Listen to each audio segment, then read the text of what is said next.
Bonjour, dans ce 8e podcast, j'ai décidé de rompre un peu avec les contenus techniques pour vous parler d'une chose très personnelle qui fait partie de mon univers. J'avais envie de vous sortir un peu de votre quotidien pour vous faire voyager dans un petit monde magique, celui des fées. J'imagine que ce sera une petite surprise pour vous, mais je fais partie de ceux qui croient aux fées, et au Père Noël aussi, mais ça c'est une autre histoire que je vous raconterai une autre fois. Donc, je vous ai parlé de ma petite fée dans un précédent épisode, et vous avez alors promis d'y revenir un jour. En fait, comme je vous l'expliquais, ma petite fée vient souvent m'aider. Je vous donnais l'exemple de quand j'avais des décisions à prendre que je n'arrivais pas à trouver une réponse et que j'avais l'impression de la recevoir par message interposé.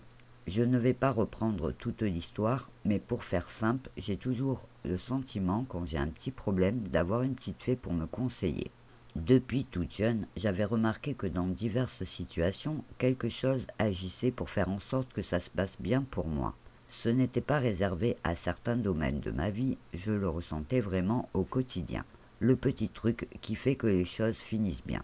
Exemple, j'ai failli rater mon bus, il avait fermé les portes pour quitter l'arrêt, mais une voiture qui attendait pour tourner dans une rue l'a bloqué.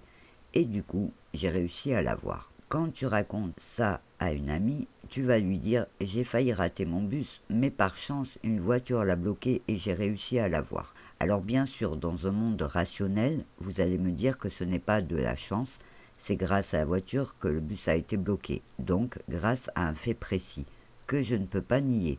Et votre objection sera tout à fait juste. Je ne pourrai que vous l'accorder, surtout que je suis la première à toujours vous encourager à voir les choses sous un angle différent. Mais quand ce genre de choses se produit régulièrement, à différents moments, à différents endroits, et surtout dans différentes situations, vous auriez peut-être fini par faire comme moi, vous poser des questions. C'est toujours le petit truc qui se passe au bon moment, quand vous êtes en train de vous dire « Oh non, pas ça ». Alors c'est vrai qu'à chaque fois que l'on raconte notre histoire, on rajoute tout naturellement, mais j'ai eu la chance de, parce qu'au final, ça se finit bien. À partir du moment où j'ai commencé à me poser des questions, je suis tout logiquement devenue plus attentive aux événements et à tout ce qui se passait autour de moi. Un jour, je devais aller rendre visite à ma maman qui habitait en pleine ville dans un quartier où on ne trouve jamais de place pour se garer. Je faisais un premier tour du quartier en regardant partout, en espérant trouver une place. Habitué à ce problème, je commence mon deuxième tour. Et là, une petite idée me vient. J'étais toute seule dans ma voiture et je dis tout fort « Petite fée, il me faut une place s'il te plaît ». Et là, je tourne dans une rue et en m'engageant, je vois une dame traverser la rue, des clés à la main, et rentrer dans une voiture. Je ralentis et je vois la voiture démarrer et quitter sa place. Je me suis empressé de mettre mon clignotant et me suis garé. Et en sortant de ma voiture, je n'ai pas oublié de remercier ma petite fée pour son aide. Et pour tout vous dire, depuis ce jour, il m'arrive souvent de faire appel à elle quand j'ai besoin d'aide. Une autre petite histoire que j'ai reçue comme un signe, c'est le jour où je me promenais sur le net à la recherche d'une photo de fée pour une création et j'ai été attiré par une photo au milieu de plein d'autres dont la légende disait « Elles ont photographié des fées ». Intrigué, j'ai cliqué sur cette photo et je suis tombé sur l'histoire des fées de Cottingley. Peut-être en avez-vous déjà entendu parler. C'est une histoire vraie qui s'est passée en 1917 dans le petit village de Cottingley, dans le Yorkshire de l'Ouest, en Angleterre. Deux cousines, Elsie White, âgée de 16 ans, partagent ses vacances avec sa cousine France Griffith, qui, elle, a 10 ans. Les deux jeunes filles aimaient aller s'amuser des heures durant au fond du jardin où coule la rivière Berk. Elles reviennent souvent trempées et toutes joyeuses. Quand la maman d'Elsie les questionne sur ce qu'elles font, Elsie et France disent très naturellement qu'elles vont jouer avec les créatures du petit peuple, les fées, les gnomes et les lutins. La maman d'Elsie, Polly, elle-même convaincue de l'existence de phénomènes paranormaux, persuade alors son mari Arthur, photographe amateur, de prêter son appareil photo aux jeunes filles. C'était un samedi de juillet. Le père est sceptique, mais il accepte et charge une plaque dans la machine. Ravies, les deux cousines s'en vont et reviennent 30 minutes plus tard, tout excitées. Le père s'enferme alors dans sa chambre noire pour développer le cliché qui montre France, les coudes posés sur un buisson et au premier plan, 4 petites créatures ailées et vêtues de voiles. 3 ont l'air de danser au son de la flûte dont la 4e joue. Le papa Arthur, connaissant sa fille qui a travaillé un temps dans le studio d'un photographe, affirme que les faits sont des silhouettes de carton découpées. Il ne comprend pas le trucage, mais il est sûr qu'il ne s'agit pas d'autre chose. Pourtant, en septembre, il confie à nouveau son appareil aux filles qui reviennent cette fois avec un cliché montrant Elsie assise dans un pré en train de jouer avec un gnome. Agacé, le papa lui ordonne d'avouer et d'expliquer la supercherie, mais en vain. Ce qui va devenir l'affaire des fées Cottingley s'emballe 2 ans plus tard. La maman Polly participe à une réunion théosophique, la théosophie étant une doctrine fondée sur la théorie de la sagesse divine omniprésente dans le monde manifesté et notamment dans l'homme. Donc, Polly participe à cette réunion durant l'été 1919 et parle des photos faites par sa fille. Le phénomène devient viral. On consulte des experts, des contre-experts, on convoque une autorité morale inattaquable. Les débats s'enflamment. Plusieurs évaluations finissent par la même conclusion, il n'y a aucun trucage. On veut croire aux faits. Nombreux sont ceux qui pensent qu'on peut capter leur rayonnement et fixer leur image sur une plaque photographique. Conan Doyle, le père de Sherlock Holmes, en fait partie. Il vient de subir plusieurs deuils successifs qui l'avaient fait sombrer dans la dépression.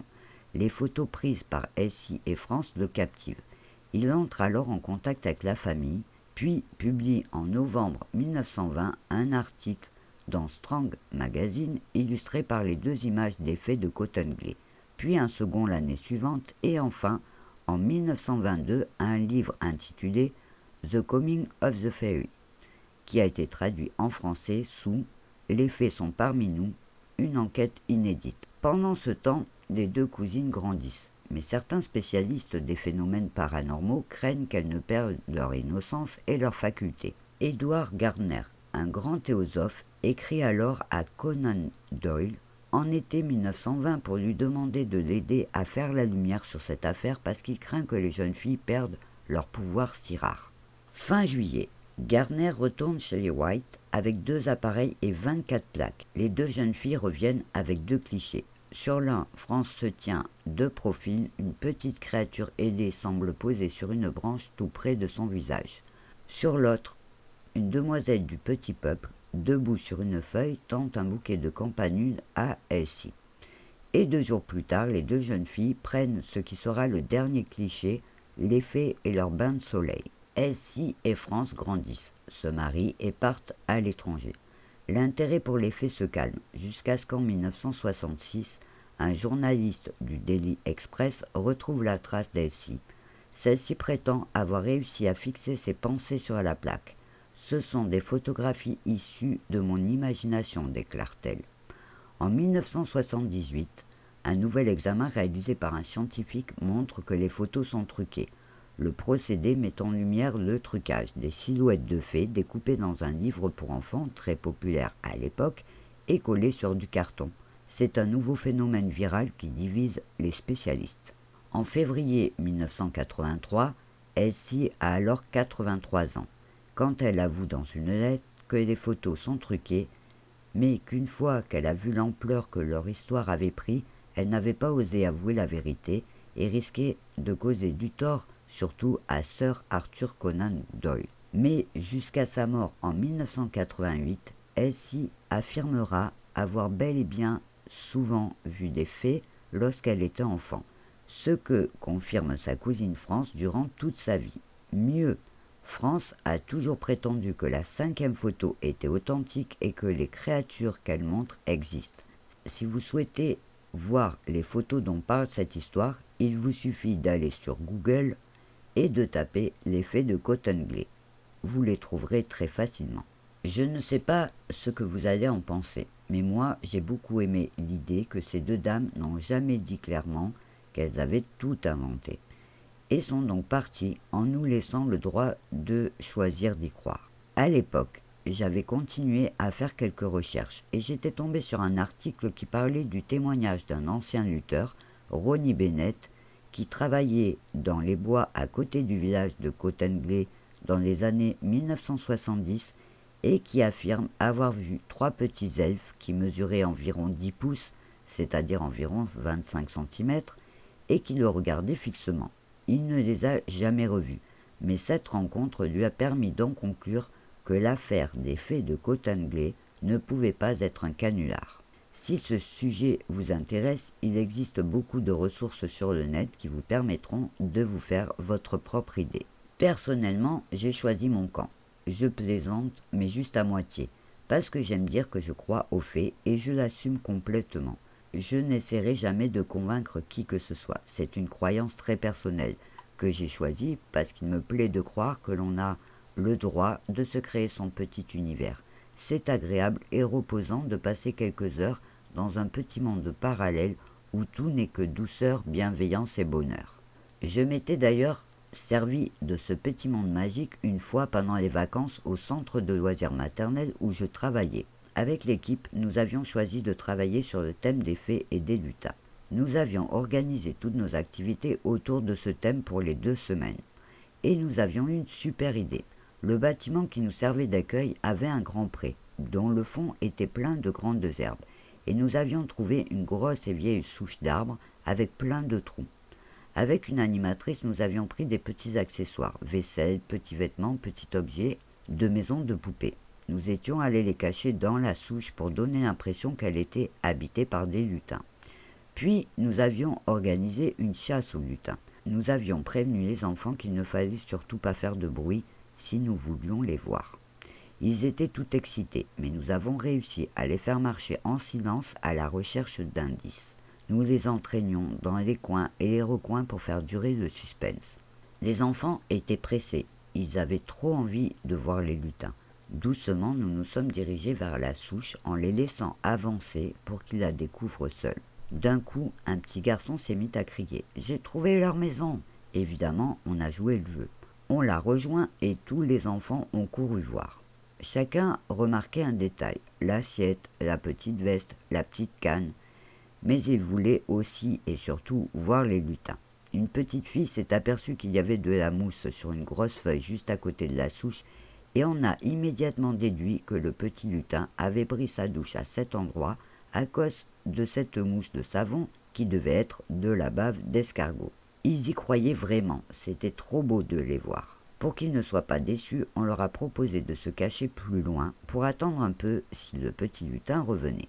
On les avait bien prévenus que les lutins étaient tout petits de taille et qu'ils étaient habitués à ne pas se montrer parce que c'était trop dangereux pour eux. Les enfants étaient tout attendris. On s'est caché un petit moment, mais le lutin n'a jamais montré le bout de son nez. C'était trop marrant de les voir. Dès que l'un d'entre eux parlait, un autre lui disait « Chut ». Même les petits garçons qui avaient l'habitude d'être très remuants étaient pris dans l'histoire. Sur le moment, j'aurais carrément adoré qu'un petit lutin apparaisse, mais il ne s'est jamais montré. Ils ont bien attendu 10 minutes, puis on a commencé à dire « Peut-être qu'il est parti pour la journée, peut-être qu'il est caché quelque part et qu'il nous voit », jusqu'à ce que les enfants commencent par eux-mêmes à dire qu'on pourrait revenir un autre jour. Quand on est rentré au centre, ils se sont empressés d'aller tout raconter aux autres enfants qui faisaient une autre activité. Nous avons refait la chasse avec chaque groupe et certains enfants l'ont même refaite plusieurs fois. Ils ont juste adoré. Ils n'ont jamais vu le petit lutin, mais ils ont compris qu'il avait très peur de se montrer parce qu'ils étaient trop grands pour lui. J'ai animé plusieurs fois l'activité tellement ça me plaisait de voir leur réaction. Leur imagination s'emballait. Ils racontaient des tas de choses. Ils ont même trouvé une oreillette d'écouteur perdue dans l'herbe qu'ils ont pris pour un béret. Et quelques années après, un de ces petits garçons qui était passé en primaire m'a demandé un jour si les lutins habitaient toujours dans le pré. Tellement j'ai été surprise, je lui ai répondu sans réfléchir « oui, oui » et il était carrément heureux. Cette animation a tellement été magique que je crois que même les animatrices se sont mis à y croire et à espérer voir ce mignon petit lutin. Ça a vraiment été un moment magique pour tous. La croyance peut être un super moteur, même si ce n'est qu'une illusion, puisqu'elle ne correspond pas à la réalité matérielle. Nos croyances sont propres à nos pensées et à notre imagination. Et malgré ce qu'on peut en penser, elle peut avoir des vertus et même être utile. William James, l'une des deux grandes figures du pragmatisme, disait que tout est croyance et qu'à partir du moment où tout est croyance, il y a des croyances utiles et il y a des croyances inutiles, voire nuisibles. La position du pragmatique dit que si vous avez une croyance qui a des effets positifs sur votre vie, alors cette croyance devient vraie. Et donc, même si une croyance ne repose sur aucun fondement, c'est votre vision qui vous est propre. Et si je vous raconte tout cela, ce n'est pas pour essayer de vous convaincre qu'il faut croire aux faits, mais qu'à partir du moment où on a une croyance qui nous fait du bien, il serait bête de vous en priver. Ce serait aussi dommage de ne croire en rien. L'important est de pouvoir choisir ce à quoi on veut croire. Je ne vis pas dans une maison de fées, et je ne m'habille pas comme elle non plus, mais j'ai une tendresse toute particulière pour ces petits êtres. On a souvent tendance à chercher des relations entre notre enfance et nos croyances. Toutes les petites filles du monde adorent les fées. Pourtant, il ne me semble pas en avoir entendu parler quand j'étais enfant. Ce n'est donc pas une croyance qui vient de mon enfance, mais plutôt une croyance choisie en toute conscience, peut-être pour mettre un peu de magie dans ma vie. Il existe des livres pour apprendre à communiquer avec sa petite fée. Il existe une multitude de blogs, de sites et d'articles sur le sujet. Les fées sont aussi très présentes dans les films, comme la célèbre fée Clochette dans le film de Peter Pan. Et j'ai même trouvé un article très intéressant sur le site Santé Facile, écrit par Caroline Rigondet, en date du 14 janvier 2020, dont le titre a éveillé ma curiosité. Lisez ceci si vous voulez savoir si vous descendez d'une lignée de fées. Dans son article, cette dame nous explique que certaines personnes pourraient être des descendants de fées et nous livre quelques signes distinctifs qui pourraient vous signifier que vous faites partie d'une lignée de fées. Je n'ai évidemment pas pu m'empêcher de partager avec vous ces différents signes. Alors, si dès votre plus jeune âge vous étiez attiré par tout ce qui touche à la spiritualité et au folklore, que vous étiez curieuse de découvrir de nouvelles croyances différentes de celles avec lesquelles vous aviez été élevé et qu'en expérimentant de nouveaux domaines, vous vous sentez doué, si votre température corporelle est inférieure à celle des personnes qui vous entourent et si vous avez une jolie peau blanche, si vous entendez souvent un petit bruit dans vos oreilles qui s'amplifie quand vous ressentez une prémonition sur l'avenir, ou si vous ressentez une boule au ventre et que vous avez l'impression que quelque chose va arriver, si vos yeux semblent avoir un pouvoir magique qui leur est propre, que les autres se disent attirés par votre regard, captivés et sous le charme, si vous n'avez généralement pas besoin de dire un mot pour gagner les autres, et qu'il vous suffit de regarder profondément dans leurs yeux et de laisser vos capacités naturelles prendre le dessus, c'est que vous avez probablement la chance de descendre d'une lignée de fées. Vous pensez bien que je ne pouvais pas ignorer ce genre d'hypothèse. Mais si vous ne reconnaissez aucun de ces signes, ne soyez pas déçus. Faites plutôt comme moi et choisissez de faire confiance à votre petite fée qui vous guidera et vous accompagnera pour peu que vous la sollicitiez. Et si vraiment vous n'arrivez pas à y croire, vous pourrez peut-être choisir une autre croyance qui correspondra mieux à votre vision des choses. Mais quoi qu'il en soit, n'oubliez jamais de commencer par croire en vous. Et à toutes les personnes qui pourraient me croire folle, je leur répondrai avec toute la bienveillance qu'il se doit par cette phrase empruntée au grand Albert Einstein qui dit que la folie, c'est de faire la même chose en attendant un résultat différent. Sur ce, j'espère que vous aurez passé un bon moment et que vous y trouverez une petite solution de réconfort à chaque fois que vous en aurez besoin. Et en attendant mon prochain podcast, je vous souhaite une bonne semaine et je vous dis au revoir et à bientôt.